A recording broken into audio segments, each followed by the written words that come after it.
There's a lot of different cameras, and almost any camera available today has worked. In our VidTeams projects, where we train people through teaming exercises how to make videos, we use these cameras, which one started with, because Howard had one. It's 10 years old. Okay, it's one of the early cameras that had just digitized to the computer with a simple firewire cable. It costs, I think Howard picks them up now for about $400 on eBay. We also use a camera like Rusty has in his hands, much smaller camera. It works very well also, and it was about $180 through sales at B&H Photo and Amazon, and it works incredible. I'm actually totally astounded, since my first camera cost $20,000. And you have these new little cameras. This isn't a flip cam exactly, but there are flip cams that are similar in size. And this is a Samsung, or I mean a Sanyo. And these also give great results. We use these a lot in our presentation trainings. They work great too, and they record to a little photo style chip. And they so cost? These cost from $150 to $500. Even cheaper, some of the flip cams and things. And the flip cams can plug directly into your computer. This one, you take the chip out, put it in a reader, like you would do for your digital still camera. They all work very well. There's some differences between them. So if you have a camera already, I generally recommend don't go rushing out and buying a camera and thinking, if I say something, say, oh, well, my camera's not absolutely perfect. Go ahead and make something. I'm much more in favor of people jumping in and making some things and not rushing out and buying things. One thing that happens to people, and I always like to throw this in, is that a lot of these cameras, it's hard to push the button.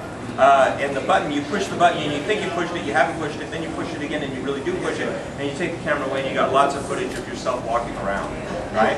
So watch out for that one. Watch for that red recording dot. I mean, it hasn't ever actually happened to me, but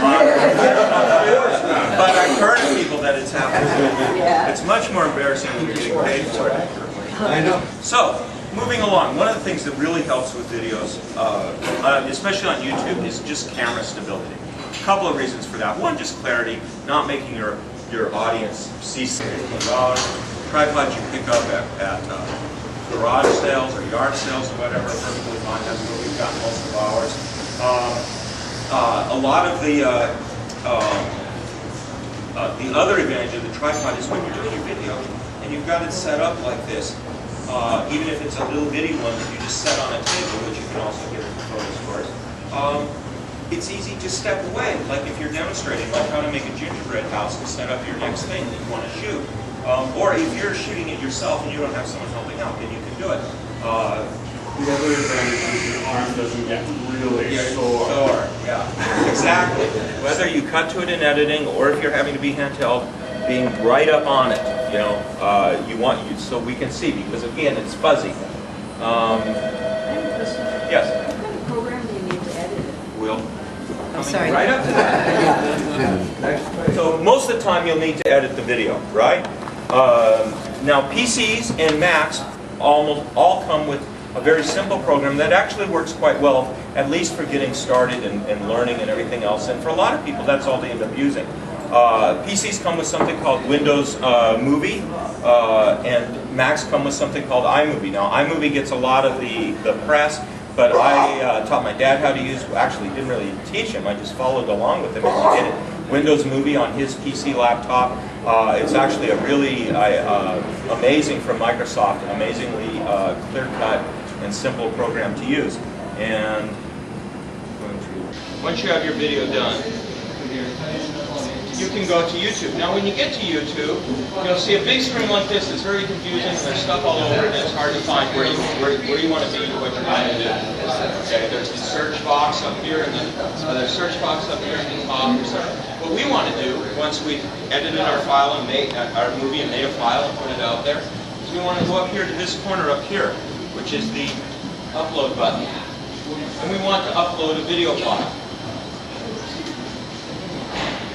Once we get there, it says select a video to upload. So it's just like adding an attachment or something to an email, or uploading through Flickr or other sites. And notice it says you can upload on the web, but if you get into it, you can do a 640 by 480 standard def video, or a 1280 by 720p high def video. I just tried one of those a while ago. It turned out really great. It automatically picks a representative picture, and I don't know how it fixes it.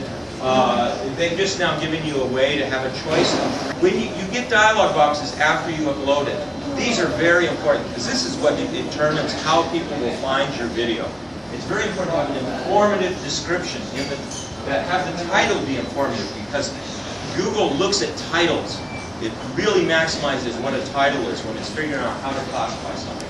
And then a short description with key information, really key information about what your video is about. If there's somebody important in it, the key things that are happening. And plus, you can put in there a web address if it's to refer to your business or to your organization that you would like them to go visit after they watch the video.